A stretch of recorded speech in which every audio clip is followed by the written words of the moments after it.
Satu kes import baharu jangkitan COVID-19 dicatatkan hari ini menjadikan jumlah keseluruhan kes jangkitan di negara Brunei Darussalam kepada 230. Kementerian Kesihatan dalam serang akhbarnya mengenai perkembangan terkini situasi jangkitan COVID-19 memaklumkan kes 230 ialah seorang lelaki berumur 36 tahun yang tiba ke negara ini dari India melalui Kuala Lumpur pada 23 April 2021. Individu terbabit tidak mengalami sebarang tanda-tanda jangkitan.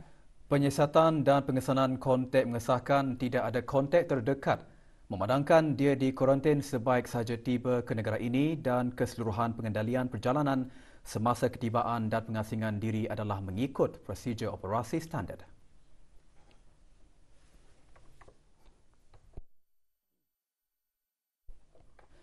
Pada ketika ini, 8 kes aktif menerima rawatan di Pusat Pengasingan Kebangsaan dan dalam keadaan baik. Kes terakhir jangkitan tempatan COVID-19 dilaporkan pada 6 Mei 2020, manakala jumlah kes import sejak kes jangkitan terakhir tempatan dilaporkan sebanyak 89 kes. 373 orang sedang menjalani pengasingan diri mandatori, 17,855 orang menamatkan pengasingan diri mandatori sejak Mac 2020. Manakala 448 sampel ujian virus SARS-CoV-2 telah dilaksanakan, menjadikan jumlah keseluruhan ujian makmal yang dijalankan sejak Januari 2020 kepada 122,292 ujian. Maklumat lanjut dan perkembangan terkini layari laman sesawang Kementerian Kesihatan dan Talian Kesihatan 148.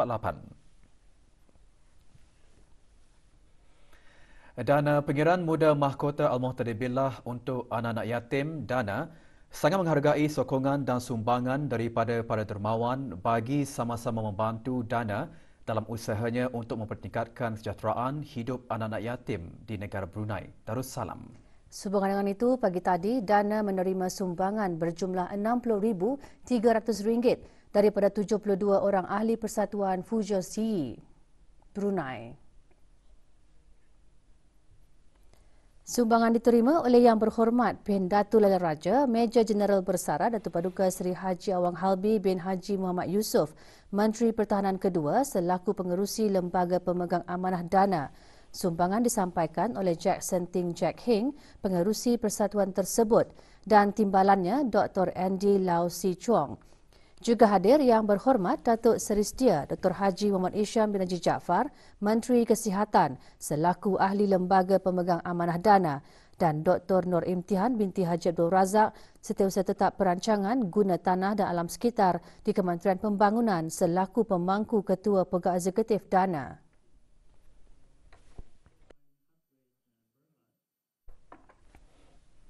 Majlis tadarus diadakan oleh pelbagai pihak dengan penyampaian sumbangan kepada mereka yang memerlukan. Ikuti perincian bahan tersebut selepas petikan titah ini.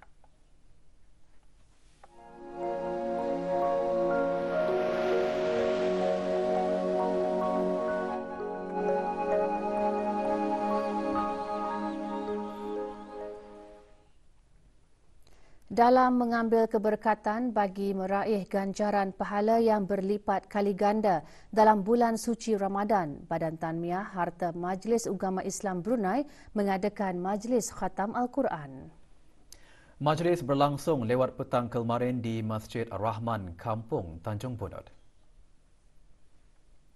Majlis dimulakan dengan bacaan Al-Surah Al-Fatihah oleh Pengiran Datuk Seri Paduka Haji Bahrom bin Pengiran Haji Bahar Pemangku Menteri Haliwal Ugama selaku pengerusi Lembaga Pengarah Badan Tanmiah Harta Majlis Ugama Islam Brunei. Majlis diteruskan dengan penyampaian sumbangan kepada imam masjid berkenaan diikuti dengan berbuka puasa.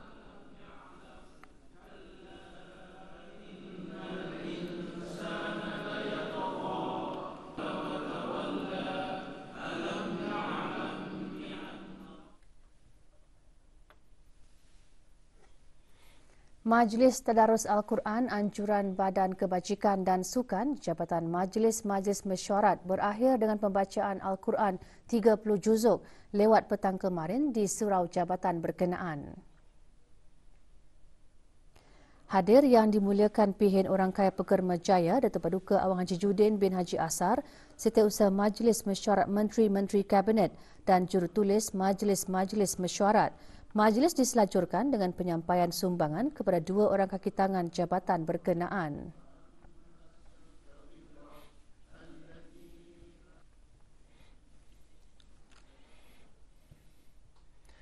Jabatan Perkhidmatan Pergigian Kementerian Kesihatan petang kemarin mengadakan Majlis Khatam Al-Quran. Majlis berlangsung di Dewan Al-Afiah Kementerian Kesihatan. Hadir Pengiran Dr. Haji Muhammad Khalifah bin Pengiran Haji Ismail, Pemangku Timbalan Setiausaha Tetap Profesional Kementerian Kesihatan. Majlis juga diselajurkan dengan penyampaian derma kepada anak-anak yatim dari kalangan para pegawai dan kaki tangan Jabatan Perkhidmatan Pergigian. Majlis Perundingan Kampung Telisai dengan kerjasama Gabungan Syarikat Peniaga di kampung berkenaan petang kemarin mengadakan majlis penyampaian derma kepada anak-anak yatim dan golongan yang kurang bernasib baik.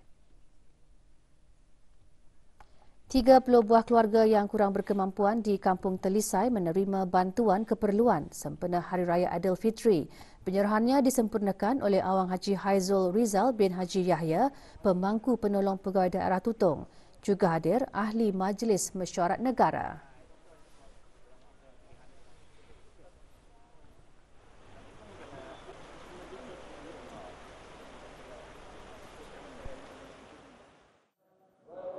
Sementara itu, Jawatan Kuasa Takmir Masjid Rancangan Perumahan Negara Bukit Beruang, Daerah Tutong, petang kemarin mengadakan Majlis Khatam Al-Quran. Majlis dimulakan dengan bacaan surah Al-Fatihah dipimpin oleh Awang Haji Masri bin Haji Muhammad, Pegawai Hak Awal Masjid Daerah Tutong.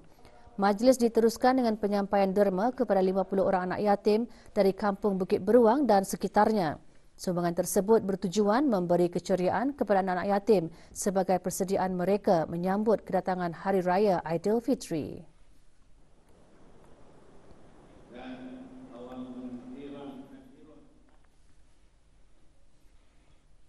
Meningkatkan dalam melakukan amal ibadat oleh baginda Rasulullah SAW di 10 malam terakhir bulan Ramadan adalah bagi menyambut kedatangan malam yang lebih baik dari 1000 bulan, iaitu Lailatul Qadar.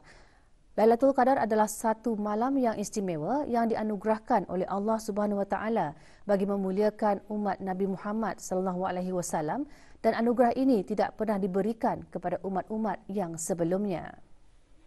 Dalam khutbah Jumaat bertajuk mempertingkatkan amal ibadat di malam 10 terakhir bulan Ramadan, juga menyentuh pada malam Lailatul Qadar, Allah Subhanahu Wa Taala mengampunkan dosa hamba-hambanya yang beribadat kepadanya dengan penuh keimanan kerana mengharapkan keredaan Allah Subhanahu Wa Taala.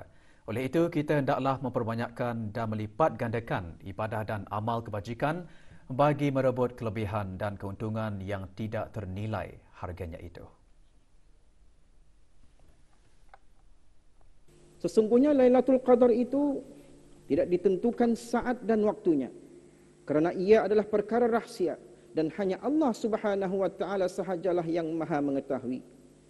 Walau bagaimanapun, Rasulullah SAW menjelaskan dalam hadis baginda, untuk mencari Lailatul Qadar itu ada pada 10 hari yang terakhir di bulan Ramadan dan pada tiap-tiap malam yang ganjil. Jemaah yang dirahmati Allah, dalam meraihkan Hari Raya Aidilfitri ini, kita perlulah mengamalkan kesederhanaan bagi mengelakkan pembaziran. Sambutlah Aidilfitri secara sederhana dan berhemah. Semasa membuat persiapan Hari Raya juga, janganlah kita leka dan dilalaikan dengan persiapan menjelang Hari Raya, kerana kita sewajarnya merebut peluang pada hari yang masih berbaki dari bulan Ramadan ini untuk mempertingkatkan lagi ibadah dan amal kebajikan. Selain itu, sayogia diingatkan supaya kita jangan lupa mengeluarkan dan membayar zakat fitrah untuk diri sendiri dan juga tanggungan kita. Dalam pada itu, kurang daripada 10 hari sahaja lagi sebelum Ramadan melabuhkan tirainya. Antara malam-malam terakhir inilah umat Islam dianugerahkan satu malam penuh dengan keistimewaan, satu malam anugerah Allah Subhanahu Wa Taala, iaitu malam Lailatul Qadar. Asma Yatim Haji Metusin melaporkan.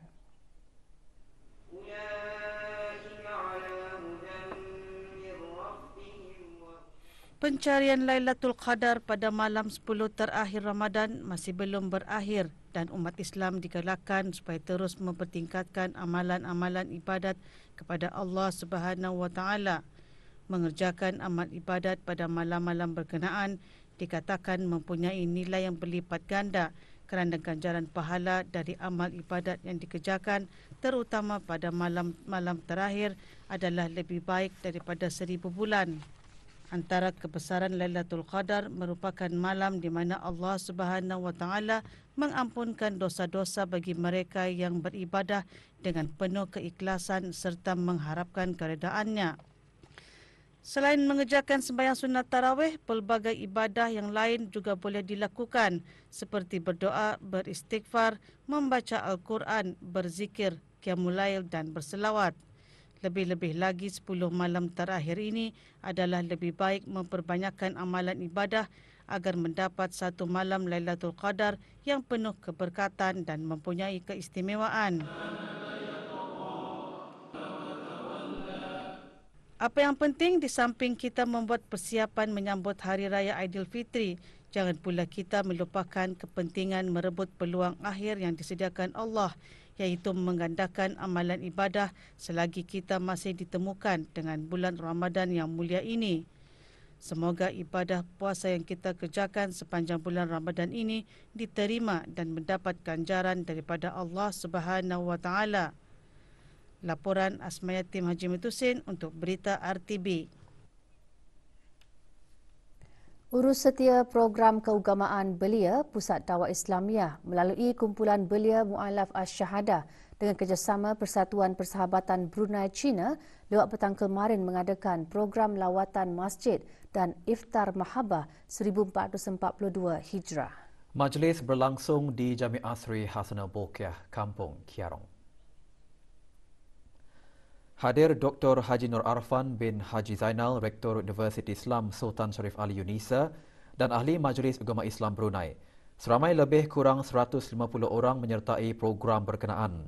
Selain lawatan ke Masjid Jami'ah Sri Hasanal Bolkiah, program juga merangkumi penerangan mengenai cara menunaikan sembahyang dan memberikan kefahaman jelas tentang kelebihan melaksanakan puasa serta berbuka puasa ketika di bulan Ramadan.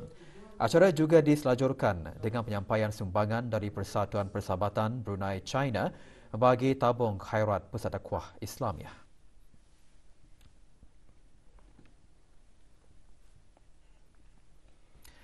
Ibu bapa ataupun penjaga perlu mendaftarkan anak-anak mereka mahupun ahli keluarga yang menghadapi masalah kurang pendengaran di bawah Persatuan Orang Kurang Pendengaran OKP Kebangsaan dan melibatkan diri di dalam pelbagai aktiviti yang digayakan oleh persatuan tersebut.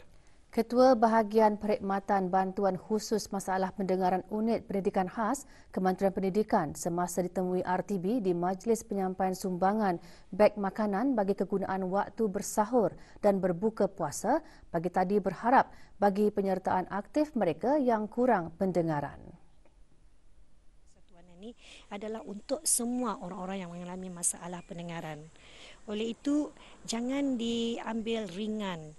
Biarlah apa saja aktiviti, sama ada meeting, aktiviti, sambutan hari raya, majlis tahlil, kalau boleh libatkan diri. Ini kita ni hanya memasukkan nama-nama bisdia, belum lagi terlalu ramai.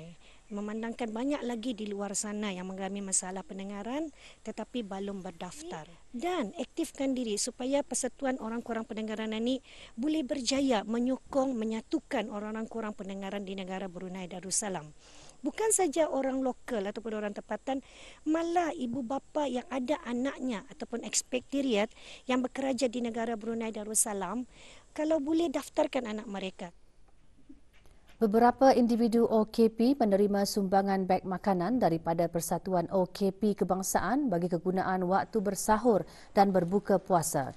Sumbangan diserahkan oleh ahli-ahli persatuan berkenaan.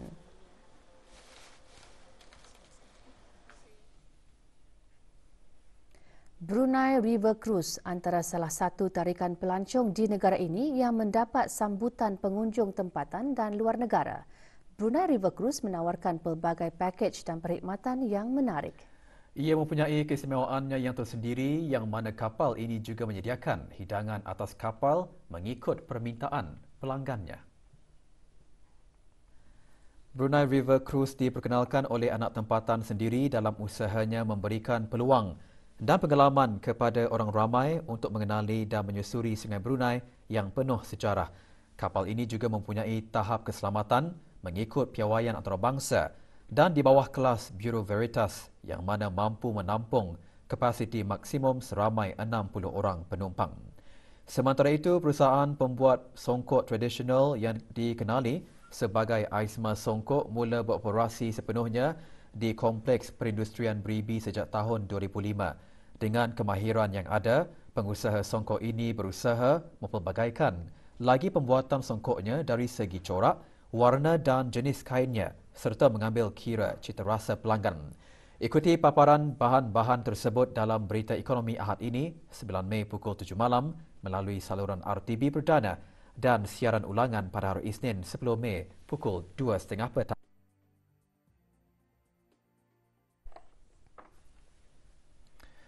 Seorang lelaki warga tempatan ditahan oleh keanggotaan Peronda Sungai Polis Marine Pasukan Polis Diraja Brunei PPDB di kawasan perairan Tanjung Semesta kerana dipercayai cuba untuk membawa masuk barang tegahan.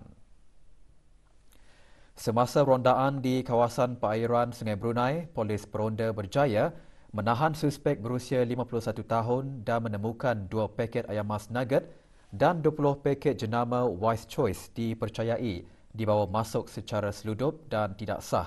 Kes tersebut diserahkan kepada Jabatan Kastam dan Eksais Diraja JKED bagi siasatan lanjut.